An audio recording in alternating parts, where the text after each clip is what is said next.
바로왕의 꿈대로 애굽을 비롯한 중동 지역에는 7년 풍년이 있는 다음에 7년 흉년이 찾아왔습니다. 요셉은 그 흉년으로 인하여 위험에 빠졌던 그 시대를 구원하기 위한 하나님의 선택된 사람이었습니다. 또한 요셉은 죄악에 빠져 있는 요셉의 가족들, 자기 가족들을 구원하기 위한 하나님의 통로였습니다. 창세기 42장부터 창세기 50장까지는 요셉을 통해서 야곱의 가정이죠. 야곱의 가정이 어떻게 구원받고 회복되는지를 보여줍니다. 가족 구원을 위해서 기도하고 있는 분들이 있다면 요셉에 대한 이 창세기 42장에서 50장까지 이야기를 읽어보면서 지혜와 힌트를 얻어야 합니다. 사도행전 16장 31절은 우리에게 이렇게 이야기합니다. 없어요. 이르되 주 예수를 믿으라. 그리하면 너와 내 집이 구원을 받으리라 하고, 무슨 말이냐면 하나님께서 우리를 선택하여서 구원을 하실 때 나의 구원 안에는 우리의 가족 구원이 포함되어 있다는 겁니다. 너와 내 집이 구원을 받으리라는 이렇게 약속하셨어요. 요셉도 하나님께 많은 축복을 받았을 때 왜 하나님께서 자기를 축복하셨는지 요셉은 분명히 알았습니다. 창세기 45장 5절 말씀 보시면 당신들이 나를 이곳에 팔았다고 해서 근심하지 마소서, 한탄하지 마소서. 하나님이 생명을 구원하시려고 나를 당신들보다 먼저 보내셨나이다. 이게 요셉의 믿음이었습니다. 요셉이 자기가 애굽에 먼저 오게 된 이유가 무엇 때문에 먼저 왔다고요? 이 가족들의 생명을 구원하기 위해서 하나님께서 먼저 보내셨다, 이렇게 이야기하고 있습니다. 요셉의 형들이 요셉이 미워서 팔았습니다. 사실이죠. 미워서 팔았어요. 하지만 형들이 미워서 판 것 말고 그 이면에는 하나님께서 요셉의 형들을 통해서 요셉을 애굽으로 보내셨다는 사실을 요셉은 깨달았다는 겁니다. 겉으로 보면 형들이 팔았지만 실제로는 누가 보냈어요? 하나님께서 보내셨다는 겁니다. 하나님의 구원의 손길을 볼 수 있는 사람은 사람을 향해서 원망하거나 불평하지 않습니다. 하지만 하나님의 구원의 손길을 보지 못하는 사람은 항상 원망과 불평이 있을 수밖에 없어요. 하나님의 일이 보이지 않기 때문에. 주일날도 설교했지만 영적 해커라는 이야기로 했지만 뿌리를 볼 줄 알아야 된다고 했어요. 어떤 일을 보면 겉으로 드러나는 일들 말고 그 뿌리에 무엇이 있는지를 알 수 있어야 우리 안에서 흔들리지 않고 우리의 하나님께 부르신 사명의 길을 갈 수 있습니다. 가족 전도는 모르는 사람 전도보다 훨씬 어렵고 힘듭니다. 왜 그럴까요? 가족 전도가 힘든 이유는 뭘까요? 그 가족들이 나의 과거와 나의 연약함을 너무 잘 알고 있기 때문입니다. 그래서 예수님도 이렇게 말씀하셨어요. 마가복음 6장 4절 말씀에 예수께서 그들에게 이르시되 선지자가 자기 고향과 자기 친척과 자기 집 외에는 존경을 받지 못함이 없느니라 하시며, 무슨 말이냐면 선지자도 자기 고향과 자기 친척과 자기 집에서는 존경을 못 받는다는 거예요. 왜요? 너무 잘 아니까. 왜냐하면 선입견을 가지고 누가 뭘 이야기해도 그 이야기를 고지 듣는 게 아니라 몹도 봐요. 내가 네 다 알고 있는데 선입견을 가지고 상대를 대하기 때문에 웬만해서는 은혜 받기 쉽지 않고 존경받기 쉽지 않습니다. 요셉도 마찬가지였을 거예요. 요셉도 누구를 변화시켜야 돼요? 형들을 변화시켜야 되는데 요셉이 형들을 변화시킨 게 쉬웠을까요? 그 막가는 인생들 알지만 요셉의 마음에도 쉽지 않았을 거라고 생각합니다. 여러분이 생각할 때 여러분의 가족들을 구원하는 게 쉬운가요? 쉽지 않습니다. 똑같아요. 요셉이라고 요셉의 가족들이 쉬웠을까? 그렇지 않다는 겁니다. 우리의 마음은 뜨거워요. 가족들을 구원해야겠다. 마음은 뜨겁지만 실제로 가족들은 냉랭하고 비아냥 걸립니다. 뜨거운 마음만으로는 전도를 못한다는 거예요. 몇 번 기도했다고 가족들이 다 예수를 믿으면 얼마나 좋겠습니까? 하지만 그렇지 않습니다. 요셉이 42장부터 50장까지 긴 이야기를 통해서 형들을 변화시키기 위해서, 온전한 회복을 위해서 어떻게 했는지 우리가 가족 전도에 대한 지혜를 얻을 수 있습니다.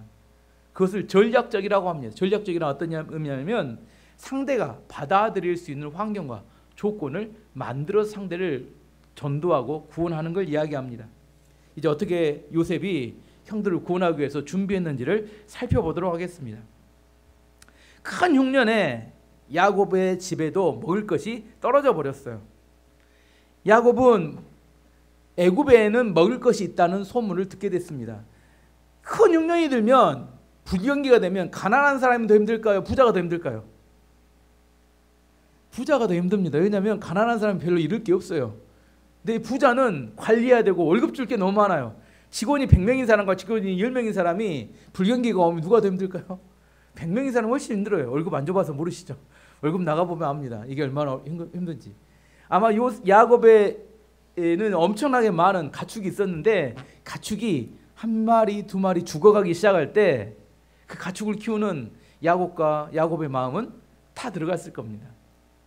근데 아들들은 흉년에 아무런 대책을 세우지 않고 그냥 놀고만 있는 겁니까? 그래서 야곱이 약간 화가 났던 것 같아요. 그래서 야곱이 아들들을 책망합니다. 1절 2절 말씀 보시면, 야곱이 이집트에 곡식이 있다는 이야기를 듣고 자기 아들들에게 말했습니다. 왜 가만히 앉아서 서로 얼굴만 쳐다보고 있느냐. 그래서 많이 들어본 이야기 같은데, 듣자하니 이집트에는 곡식이 있다고 한다. 이집트로 내려가서 먹을 곡식을 좀 사오너라. 그래야 먹고 살 수 있지 않겠느냐. 뉘앙스를 아시겠죠?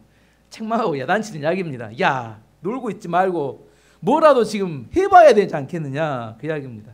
그래서 안 가고 싶었는데 요셉의 형들, 10명의 형들이 애굽으로 그 곡식을 구하러 내려갑니다. 이 형들은 자기들이 애굽으로 내려간다는 게 무슨 의미인지 이해 못했습니다. 하지만 그들의 발걸음은 놀라운 새로운 역사의 출발이 됩니다. 5절 말씀 보시면, 가나안 땅에도 가뭄이 들었기 때문에 이스라엘이라고도 부르는 야곱의 아들들은 곡식을 사기 위해 다른 많은 사람들과 함께 이집트로 내려갔습니다. 그때 많은 사람들이 애굽으로 곡식을 구하기 위해서 몰려들었던 것 같아요. 역사는 만남을 통해서 시작됩니다. 새로운 만남이 있으면 새로운 역사가 시작돼요. 내가 누구를 만나느냐에 따라서 인생이 달라집니다. 저 이야기를 좀 해보면, 저는 의대를 졸업하고 난 다음에 인터레전트 수련을 받지 않고 바로 공중보건의로 이렇게 갔습니다. 공중보건의로 가 있는 동안 3년차 때 교회에서 카자흐스탄에 이렇게 단기 의료 선교를 했어요. 그래서 저도 참여하게 되었습니다. 갔던 의사 선생님이 저를 포함해 3명이었는데, 한 명은 기독병원 내과 과장님, 또 한 분은 기독병원 재활학과 과장님. 기독병원 재활학과 과장님은 저희 교회 안 다니셨는데 이제 병원에 막 오셨는데 얼마 안 됐는데 함께 의료 선교에 동참하고 싶다고 해서 오시게 됐습니다. 그때 당시 카자흐스탄을 러시아에서 막 독립했기 때문에 의료 시설도 열악하고 약품도 거의 없었습니다. 저희가 이렇게 진료를 시작하자 정말 새벽부터 저녁까지 엄청나게 많은 환자가 왔어요. 진료를 했는데 이렇게 재활학과 과장님이 엄청 헌신적으로 환자를 보시는 겁니다. 그래서 제 속으로 생각해, 저런 분, 믿음이 좋은 분 아래서 수련을 받으면 참 좋겠다고 생각해서, 그때 저는 이렇게 서울의 큰 병원으로, 아산병원으로 이렇게 가려고 준비하고 있었고, 근데 그분에게 물어봤습니다. 혹시 제가 재활학과 지원을 하면 받아주시겠습니까? 그랬더니 그분이 흔쾌하게 받아주겠다고 약속을 하셨어요. 그래서 제 인생의 진로가 바뀌어버렸습니다. 서울의 큰 병원에 가려다가 기독병원에 가게 됐습니다. 제가 재활학과를 지원할 때만 해도 재활학과가 무슨 과인지도 모르고, 제 친구들 보면 야, 그 재활원과냐? 네가 왜 그 재활학과를 하냐? 이렇게 이야기를 들을 만큼 별로 사람들이 인정받지 못하는 그런 때였어요. 저는 그 믿음이 있는 과장님 아래서 수련을 받을 수 있으면 다른 모든 조건은 상관없다, 이렇게 생각을 했습니다. 물론 제가 재활학 전문의가 돼서 나온 다음에 재활학과 갑자기 인기가 엄청 폭등해서 지금까지도 인기가 좋은데, 저 때문이 아닌가 그런 생각도 해보지만 왜 내가 다른 조건을 따지지 않고 내 믿음 하나를 위해서 내가 다른 것을 다 포기하고 거기에 지원했기 때문이 아닐까 그런 생각을 해봅니다. 어쨌든 짧은 기간에 일주일밖에 안 되는 짧은 만남이 제 인생을 바꿔놓는 새로운 방향을 결정했다는 거예요. 만남을 소중하게 여길 줄 알아야 합니다. 인생은 어떻게 바뀌냐면 만남을 통해서 바뀌어요. 어떤 사람 내가 만나느냐, 그 만남이 우리 인생을 귀하게 아주 전혀 다른 방향으로 이끌어 간다는 거예요. 지금 형들이 애굽에 도착했어요. 애굽에 도착해서 뭘 사러 왔어요? 곡식을 사러 왔어요. 곡식을 사러 왔는데 앞에 누가 앉아 있었냐면 애굽의 관리가 한 분 계신 겁니다. 그 앞에 넙죽절을 했습니다. 6절 말씀 보시면, 그때 요셉은 이집트의 총리였습니다. 요셉은 곡식을 사러 오는 사람들에게 곡식을 팔고 있었습니다. 요셉의 형들은 요셉에게 왔습니다. 요셉의 형들은 땅에 엎드려 요셉에게 절했습니다. 누구에게 절했어요? 그 관리가 누구였어요? 요셉이었습니다. 이 장면은 요셉이 어렸을 때 꿈을 통해서 하나님이 미리 보여줬던 장면입니다. 볕단들이 요셉의 볕단에게 절하고 해와 달과 별들이 요셉의 별에 절을 했던 꿈이었습니다. 그때는 형들이 이야기를 듣고 그 꿈 이야기를 듣고 분노해서 요셉을 미워서 어쩔 줄 몰랐습니다. 하지만 이 꿈이 현실로 이루어질 때가 되니까 하나도 부자연스럽지 않고 너무 자연스럽고 당연하게 받아들인 일이 됐습니다. 요셉이 내가 성공했으니까 나한테 절해 엎드려 강요하지 않았고, 형들도 딱 가니까 뭐요? 절해야겠다는 마음이 절로 드는 그런 분위기가 됐어요. 하나님의 뜻이 이루어질 때 꼭 이렇습니다. 억지로 되는 게 하나도 없어요. 하나님의 뜻이 이루어지면 당연하게 받아들여집니다.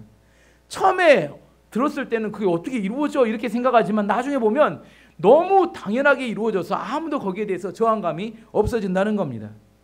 요셉은 형들이 절을 하고 있을 때 즉시 이 사람들이 자기 형이라는 것을 알아보았어요. 지금 몇 년 지났을까요?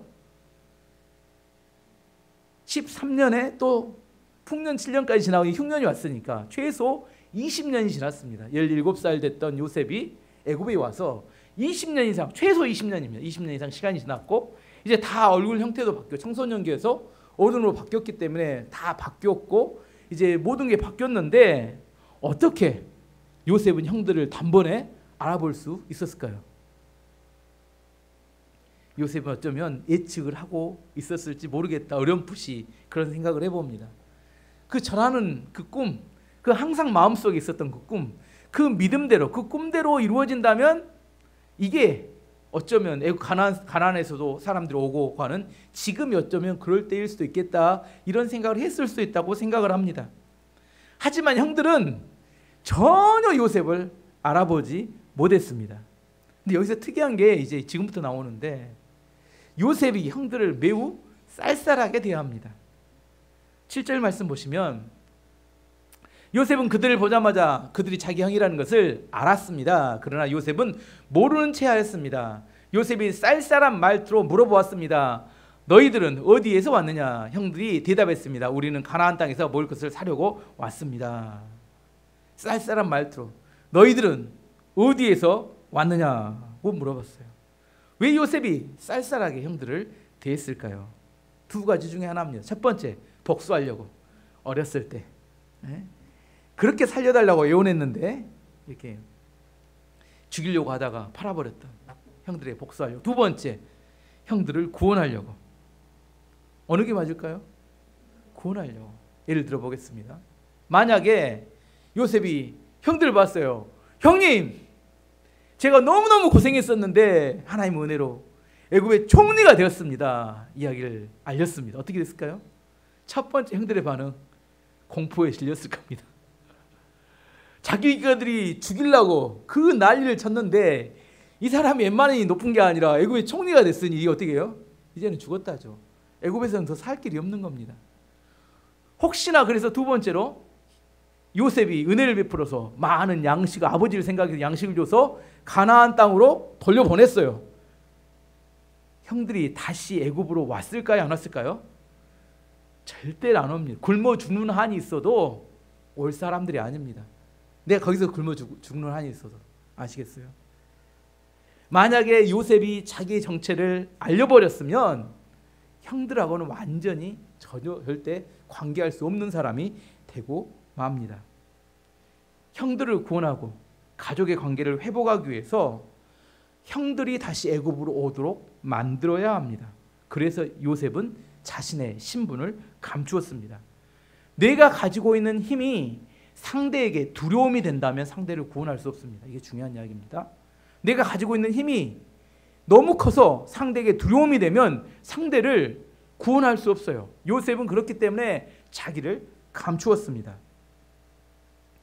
그러자 요셉이 이제 쌀쌀하게 대하는 것을 뛰어넘어서 이제 요셉은 형들을 정탐꾼으로 몰아갑니다. 9절 말씀 보시면 요셉이 형들에게 자기에게 절하는 꿈을 꾼 것이 생각났습니다. 요셉이 형들에게 말했습니다. 너희들은 정탐꾼이다. 너희들은 이 나라의 약점을 알아내려고 왔다.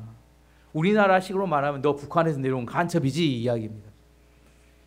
간첩은 그 즉시에서 죽여도 될 수 있는 그런 상황에 아주 이렇게 안 좋은 범죄자로 몰아가는 겁니다. 왜 요셉은 형들을 정탐꾼으로 몰아갔을까요? 왜? 요셉이 알고 싶은 건 뭘까요? 요셉이 지금 형들을 만났어요. 제일 알고 싶은 게 뭘까요? 두 가지입니다. 아버지는 살아계실까? 첫 번째 20년 말만요. 두 번째, 동생 베냐민은 이놈들이 죽이지 않았을까? 자기도 죽이려고 했잖아요. 편애를 하니까. 근데 동생은 근데 그대로 놓았을까? 이게 엄청 궁금하잖아요. 근데 내가 물어보면 어떻게 돼요? 내가 누군지 알려져 버리잖아요. 내가 내 정보를 주지 않고 상대의 정보를 얻어내기 위해서 이제 정탐꾼으로 몰아갔습니다. 그러자 이 사람들이, 이 형들이 뭐예요? 자기의 정직함을 증명하기 위해서 이제 자기 이야기를 자세히 끄집어내놓고 합니다. 10절에서 13절 말씀 보시면, 그래서 요셉의 형들이 요셉에게 말했습니다. 네 주여, 그렇지 않습니다. 당시 종이 우리는 먹을 것을 사러 왔을 뿐입니다. 우리는 모두 한 아버지의 아들입니다. 우리는 정탐꾼이 아닙니다. 우리는 정직한 사람입니다. 그러자 요셉이 그들에게 말했습니다. 아니다. 너희는 이 나라의 약점을 알아내려고 왔다. 그들이 말했습니다. 우리는 12형제 중 10명입니다. 우리는 한 아버지의 아들입니다. 우리는 가나안 땅에 살고 있습니다. 우리의 막내 동생은 지금 그곳에 우리 아버지와 함께 있습니다. 그리고 우리의 다른 동생은 없어졌습니다. 이 이야기를 통해 세 가지를 알 수 있었습니다. 요셉은 첫 번째, 아버지 살아계시구나. 두 번째, 베냐민도 괜찮구나, 살아있구나. 세 번째, 아버지는 자기처럼 베냐민을 특별히 편애하구나. 어떻게 알 수 있어요? 10명의 아들을 보내놓고 누구만 끼고 있어요? 베냐민 또 이렇게 딱 끼고 있는 걸 보여요. 아, 또 이 아버지는 베냐민을 편애하고 계시구나. 그래서 알았어요. 이들의 약점이 뭔지를 알아냈습니다. 아버지와 베냐민을 떼어내는 것이 쉽지 않은 일이구나. 그래서 14절 15절에 다시 한번 압박을 합니다. 14절 15절 말씀 보시면, 요셉이 그들에게 말했습니다. 내 말이 틀림없다. 너희는 정탐꾼이다. 그러나 너희들 말이 거짓말이 아니라는 것을 증명할 기회를 주겠다. 살아계신 파라오께 맹세하지만 너희의 막내 동생이 여기에 오기 전까지 너희는 이곳을 떠나지 못한다. 뭐라고 한 거예요? 너희 막내 동생을 데려오면 내가 믿어주겠다. 왜 그랬을까요? 아버지와 베냐민을 떼어내기는 거 쉽지 않다는 사실을 알았습니다. 그래서 그걸 요구했습니다. 또 하나는 베냐민이 너무 보고 싶었기 때문입니다. 요셉의 이야기를 들은 형들이 얼굴이 아연 실색이 돼버렸어요. 왜냐하면 아버지가 요셉을 잃은 다음에 이거 베냐민에 대한 집착이 너무 강력해져 버렸기 때문에 베냐민을 여기 데려온다는 것이 엄청 쉽지 않다는 걸 알고 있었기 때문에 요셉이 그런 이야기를 했지만 이 우왕좌왕하는 겁니다. 어떻게 할지를 모르겠어요. 결정을 못 내립니다. 데리고 오겠다 만다 이야기를 못합니다. 그러자 요셉이 뭐예요? 감옥에 3일 동안 형들을 가두어 버립니다. 16절 17절 말씀 보시면, 너희들 중 한 명이 가서 너희 동생을 데리고 오너라. 나머지는 여기 감옥에 갇혀 있어야 한다. 너희의 말이 옳은지 두고 봐야겠다. 만약 너희가 거짓말을 하는 것이라면 살아계신 파라오도 맹세하지만 너희는 정탐꾼이다. 그리고 나서 요셉은 그들 모두를 3일 동안 감옥에 넣어두었습니다. 예. 감옥의 전공은 누가 전공이에요? 감옥 전공은 누구예요?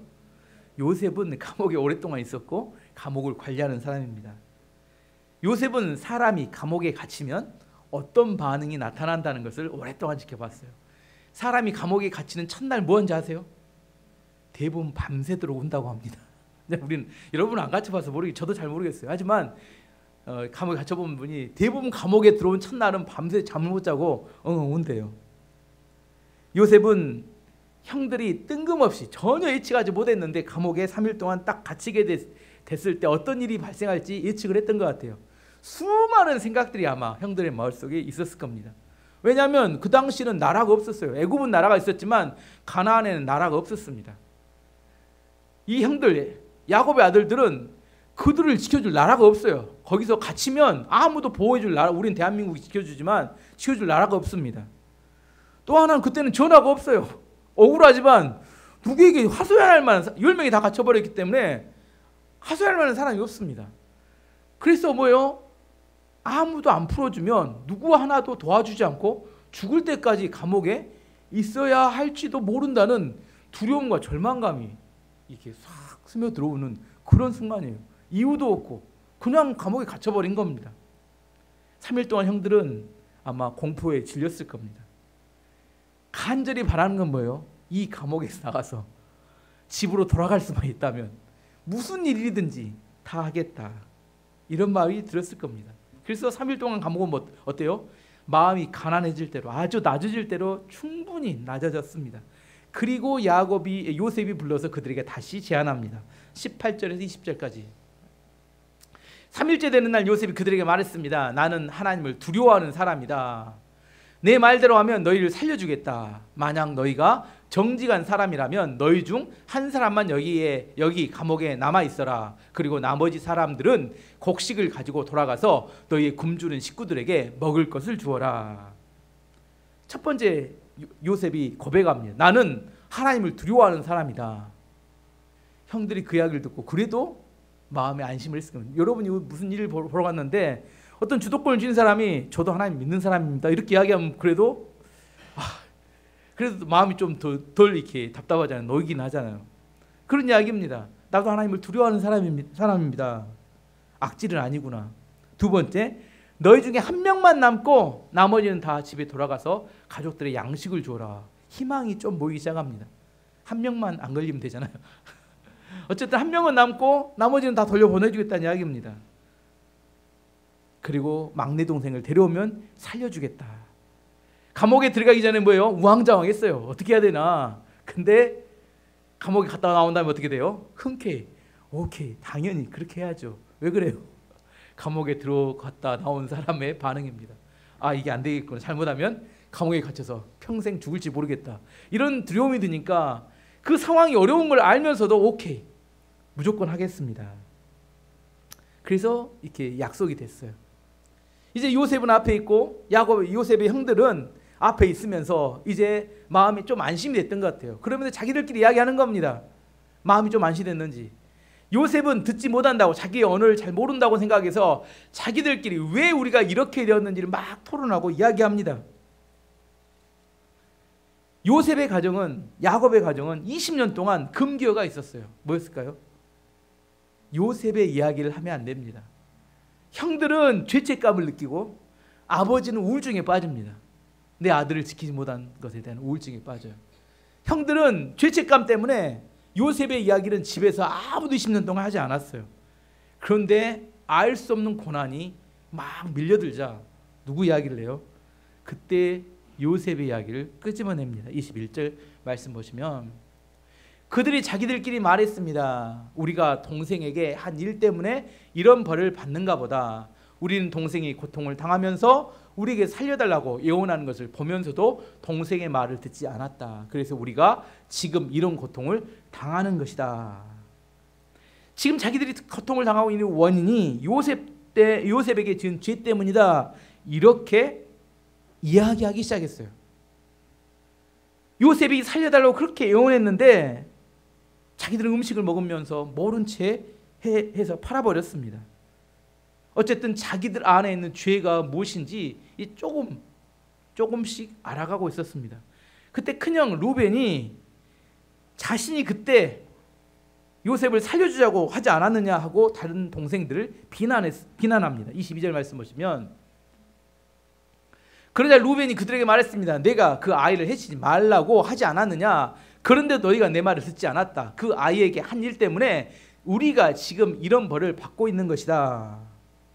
내가 하지 말자고 했었는데 다 누구 때문이다? 너희들 때문이다. 꼭 고통을 할 때 좀 이런 사람 입 다물고 있으면 좋은데 이 반푼이들이 있습니다. 근다기도 자기가 살려줄 것도 아니면서 다 너희들 때문이다. 자기만 의 있는 것처럼 빠져나가려고 이런 이야기를 합니다. 그게 도움이 됩니까? 사실 그런 상황에서 도움도 안 돼요. 그럼에도 불구하고 이 형들이 이게 상의하는 이야기가 뭐냐면 요셉 때문에 지금 우리가 이런 고통을 당하고 있는 거다. 이런 이야기를 합니다. 우리는 누구나 고난을 싫어합니다. 하지만 고난의 장점, 고난의 기능이 있어요. 고난의 기능은 뭐냐면 나를 돌아보게 하는 능력이 있다는 겁니다. 질병이 오게 되거나 실직을 당해서 경제적 어려움을 겪게 되거나 관계의 어려움을 겪게 될 때 그 이전에 잊어버리고 싶어서 덮어두었던 죄를 생각해내기 시작합니다. 다른 사람에게 고통을 가할 때 자기는 잘 몰라요. 가해자일 때. 피해자로 고통당하는 사람의 고통을 잘 이해 못합니다. 근데 자기가 고통을 당해보면 뭘 알아요? 아하, 그때 그 사람들이 이렇게 힘들었겠구나 하면서 자기의 고통을, 죄를 생각하게 됩니다. 그 사람이 너무 미워서 고통을 줘버렸지만 그때 그것이 얼마나 아팠는지를 이해하지 못한다는 겁니다. 그래서 자기가 고난 속에 있고 고통을 당해봐야 다른 사람을 이해하는 이해의 폭이 넓어집니다. 형들은 요셉이 구덩이에 빠져서 형님들 살려달라고 막 예언할 때 그때 그게 무슨 느낌인지 잘 몰랐어요. 근데 언제 알았어요? 이번에 와서 감옥에 갇혀보고 억울하게 정탐꾼이로 몰려보니까 그 억울한 마음이 얼마나 고통스러운 이제 이해를 한 겁니다. 그래서 이야기하는 겁니다. 그 동생 때문에, 동생이 애원할 때, 그 억울한 그 누명을 쓰고 애원할 때, 그때 그 동생의 마음이 어땠을까를 이제 와서 형들이 조금 이해가 되는 겁니다.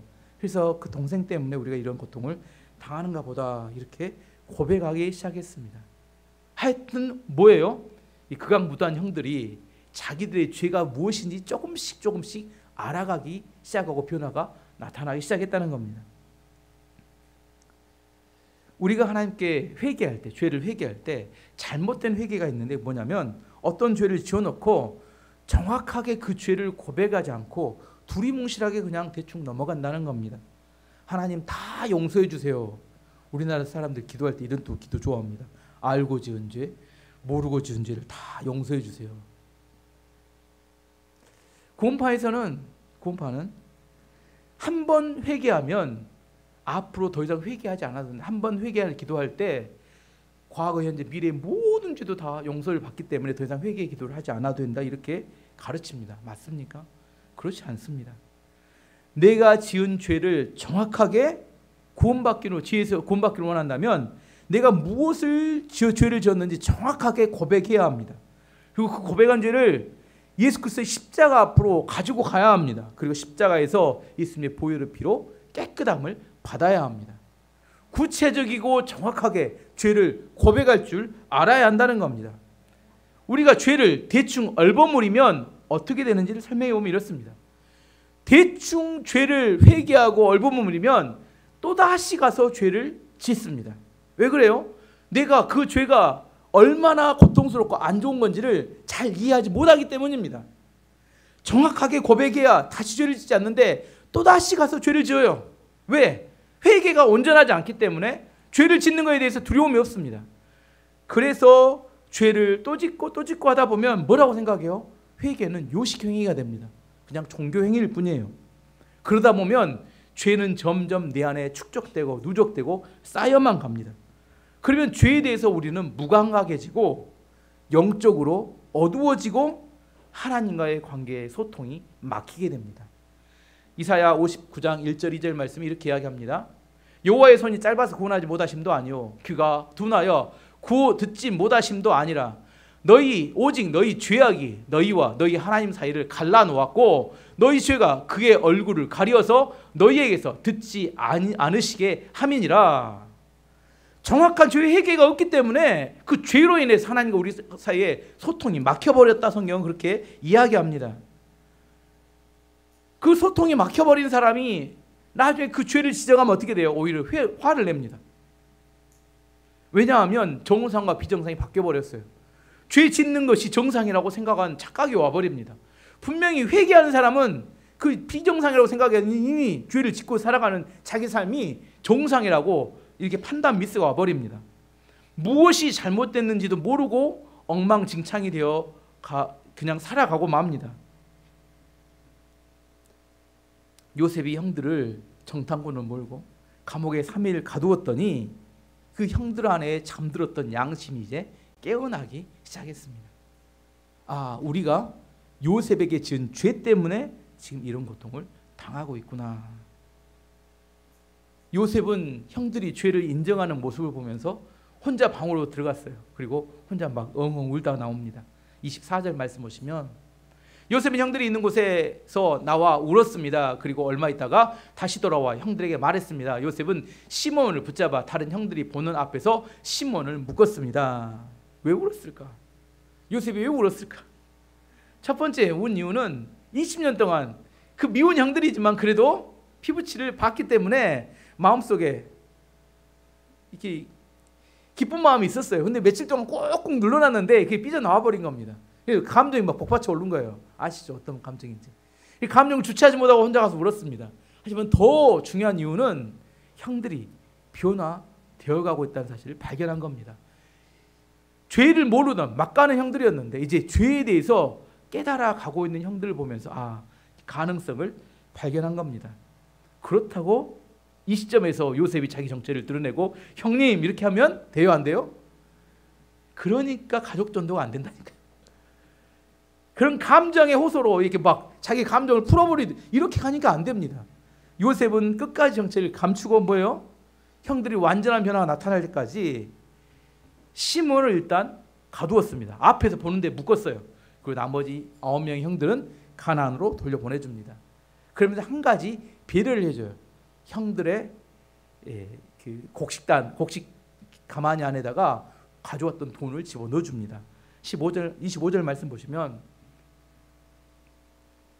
요셉은 종들에게 자기 형들의 가방에 곡식을 가득히 채우라고 말했습니다. 그리고 곡식을 사기 위해 가져온 돈도 다 돌려주고 집으로 돌아가는 동안에 필요한 물건들도 넣어주라고 명령했습니다. 종들은 요셉이 하라는 대로 했습니다. 왜 이렇게 했어요?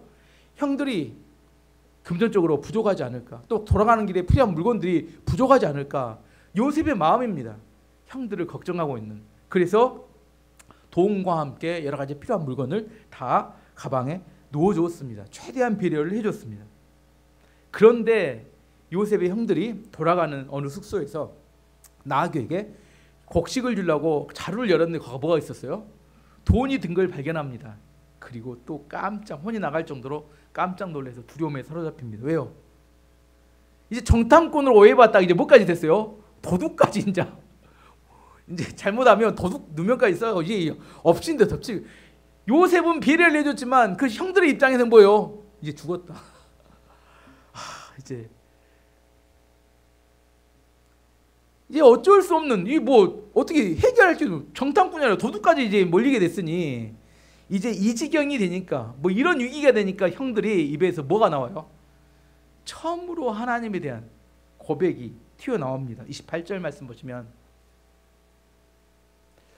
그 사람이 다른 형들에게 말했습니다. 곡식을 사려고 내 돈이 있는 자루에 낸 돈이 여기 자루에 그대로 있다. 형들은 매우 놀라면서 자기들끼리 하나님께서 우리를 어떻게 하시려고 이런 일을 하셨는가 하고 말했습니다. 하나님이 어떻게 하시려고? 원래 이 형들은 믿음이 좋은 사람들이 아니다니까요. 모태신앙이긴 해요. 아버지가 신앙이 좋은 야곱이라 아버지 따라 제사도 드리고 아버지 따라 기도도 하고 아버지 따라 종교 모임도 해요. 하지만 하나님을 믿고 따르는 사람들이 아니었다니까요. 절실함이 없는 신앙생활을 해요. 그냥 대충 흉내만 내고 다닙니다. 근데 이들이 이해할 수 없는 고난이 계속 반복되다 보니까 어떻게 돼요? 해결할 방법이 없으니까 그때 사보요. 하나님이 어찌하여 이런 일을 우리에게 행하셨는가? 갈 길이 없으니까 이제 하나님을 찾기 시작합니다. 고난은 우리로 하여금 하나님께 점점 가까이 가도록 돕는 역할을 합니다. 하나님 교회를 오래 다닌다고 하나님과 가까워지는 거 아닙니다. 우리는 개인적으로 하나님을 만나야 합니다. 지금 형들 보시죠. 형들이 오랫동안 어떻게 살았어요? 자기들 마음대로 살았습니다. 교회는 다녔어요. 신앙생활을 했지만. 이런 형들이 이제 요셉을 통해서 자신들의 죄를 깨닫게 되고 하나님을 의지하며 부르짖는 자리로 점점점 가까이 나아가고 있어요. 뭐요? 개인적으로 하나님을 만나가고 있다는 겁니다. 아브라함은 자기 아들 하나 낳는 과정 중에 25년 동안 낳는 과정 중에 하나님을 의지하고 하나님을 만나고 하나님에 대한 믿음이 성장했습니다. 야곱은 야복강이 환도뼈가 부러지면서 하나님을 직접 만나고 체험하면서 믿음이 성장을 잘합니다. 모세는 호렙산에서 떨기나무에 불꽃이 붙는 것을 통해서 개인적으로 하나님을 만납니다. 하나님을 개인적으로 만날 수 있어야 합니다. 만나야지만 우리의 믿음이 흔들리지 않아요. 주변에 사는 사람들 이야기로, 듣는 이야기로 믿음이 자라지 않습니다. 지금 누구의 믿음을 성장시키기 위해서? 요셉은 물론 하나님을 만났고 하나님의 도움을 통해서 그가 성공했지만 요셉의 형들은 막가는 인생을 살았습니다. 하지만 지금 요셉의 형들이 하나님을 만나는 과정이 하나씩 하나씩 기록되고 있는 겁니다. 그 요셉 형들이 한 번도 하나님을 이야기하지 않는 형들이 하나님을 이야기합니다. 하나님께서 어찌해서 이런 일을 우리에게 허락하셨는가? 이 말 속에는 하나님 아니면 이거 해결할 사람 없습니다. 이런 말이 포함되어 있다는 겁니다. 혹자로 안에 돈 있는 걸 발견하고 두려웠지만 집으로 돌아왔어요. 집으로 돌아왔는데 이 형들에게는 두 가지 해결해야 될 문제가 있었습니다. 첫 번째는 애굽에 갇혀 있는 시므온을 데려와야 합니다. 두 번째, 아버지를 설득해서 베냐민을 데리고 애굽으로 돌아가야 돼요. 이거 보통 어려운 문제가 아닙니다. 쉽지 않아요. 골칫거리입니다. 참 우리 인생 살 때 이것만 없으면 애굽 여행도 참 행복하고 좋았는데 그러잖아요. 뭐 가서 이렇게 여행도 하고 애국도 보고 곡식도 얻어오고 얼마나 좋았어요. 그리고 실제로 돌아올 때 돈까지 얻어갖고 왔으니 다시 왔으니 뭐 너무너무 좋은데 무엇이 문제예요? 시므온과 베냐민 이걸 해결해야 돼요. 이들이 생각할 때는 시므온과 베냐민은 골칫거리지만 하나님 관점에서 보면 시므온과 베냐민은 야곱의 가정을 구원하기 위한 하나님의 은혜의 끈이었습니다. 이 두 사람의 문제를 해결하려다가 보니까 뭐예요? 자기 죄도 고백하게 되고 하나님을 의지하는 믿음도 생기기 시작했다는 거예요. 만약에 시몬과 베냐민이었다면 이들은 그 전에 살았던 삶 그대로 계속 살았을 겁니다. 우리의 삶에 찾아오는 고난, 힘겨움, 어려움, 난제들이 있습니다. 그것이 바로 우리를 축복하기 위한 하나님의 은혜의 끈이라는 사실을 이해해야 합니다. 그 은혜의 끈 때문에 내가 내 삶을 돌아보고 내 죄를 회개하고 내가 하나님께 부르짖으며 기도하게 됩니다. 사도 바울의 인생에 다 좋은데 한 가지 해결되지 않은 문제가 하나 있어요. 뭐예요? 육체의 가시가 있었으면 육체의 가시. 이게 설교를 하다가 갑자기 간질이 발작이 나타나면 푹 쓰러져 버려. 그럼 막 깨우는 동안 예배가 한 30분 동안 중단인데 그럼 사람들이 이야기합니다. 신유의 능력을 가진 사역자라는데 치병은 못 고치네. 사도 바울이 기도합니다. 하나님께 기도해요. 하나님, 이 병 때문에 사역이 잘 안 됩니다. 하나님 이 병을 고쳐주세요. 간절히 기도를 했어요. 3번을. 근데 하나님의 대답은 뭐예요? 안 된다. 거절이 3번 왔습니다. 하나님의 응답이 거절이 되니까 그때서 깊은 중요한 진리를 하나 사도 바울이 깨닫게 됩니다. 고린도후서 12장 8절에서 10절까지 말씀 보시면 이것이 내게서 떠나가게 하기 위하여 내가 3번을 주께 간구하였더니 나에게 이르시기를 내 은혜가 내게 족하도다. 이는 내 능력이 약한 데서 온전해짐이라 하신지라. 그러므로 도리어 크게 기뻐함으로 나의 여러 가지 약한 것들에 대하여 자랑하리니 이는 그리스도의 능력이 내게 머물게 하려 함이라. 그러므로 내가 그리스도를 위하여 약한 것과 능욕과 궁핍과 박해와 공고를 기뻐하노니 이는 내가 약할 그때에 강함이라. 아멘. 내 육체의 연약함, 내 육체의 가시, 그것이 하나님과 우리를 연결하는 은혜의 끈이라는 것을 깨달아야 합니다. 만약 사도 바울의 육체의 가시가 없었다면 그는 교만해져서 하나님보다 더 하나님답게 행동했고 그는 마음이 높아졌을 수 있습니다. 그러면 계속 사역을 이어하기가 어려워질 수 있다는 거예요. 물론 충분한 믿음이 있고 감당할 만하면 하나님 더 축복과 은혜를 주시지만 우리 인생 가운데 우리가 이것만 해결되면 너무 좋겠다고 이야기하는 그거 있잖아요. 근데 그것이 어떻게 생각하면 하나님과 나를 연결하는 중요한 끈이 됩니다. 여러분 수요일 이 저녁에 날도 더운데 왜 오셨어요? 뭔가 끈이 하나 있잖아요. 해결되지 않는 무거운 그 끈, 하나님이 해결해 줘야 될 그 끈, 그게 우리로 하여금 하나님 앞으로 우리를 인도하는 중요한 매개가 된다는 겁니다. 오늘 말씀의 결론을 맺도록 하겠습니다. 요셉은 왜 형들을 정탐꾼으로 궁지로 몰아붙였을까요? 왜 요셉은 시몬을 볼모로 붙잡아 놓고 베냐민을 꼭 데려와야 한다고 이야기하고 압박을 했을까요? 주일날 이야기했습니다. 옳으냐 그르냐 이것은 사단의 관점입니다. 살리느냐 죽이느냐 이게 하나님의 관점입니다. 요셉은 뭐 하기 위해서 이렇게 했어요? 살리기 위해서 이렇게 했다는 겁니다. 가족 전도는 전도 중에 가장 어렵습니다. 뜨거운 감정만으로 절대 되지 않습니다. 여러분 그렇게 뜨거운 감정만으로 다가가면 상처받습니다. 정말 부흥회 가거나 뭐 기도원 가서 3일 기도하고 내 마음이 막 뜨거워져서 가서 전도하면 상처만 몽땅 받습니다. 하나님 왜 내 기도는 안 들어주는 겁니까? 진짜 가족 전도를 하기 원한다면 창세기 42장에서 50장까지 요셉이 어떻게 가족들을 전도했는지를 묵상하고 묵상해 보셔야 합니다. 지혜를 얻으셔야 합니다. 요셉은 지금 요셉이 하고 있는 것에 가장 중요한 건 뭐냐면 요셉은 자기를 만나도록 형들을 이끌어가는 게 아니라 누구를 만나도록? 하나님을 만나도록 지금 이끌어가고 있다는 사실을 알아야 돼요.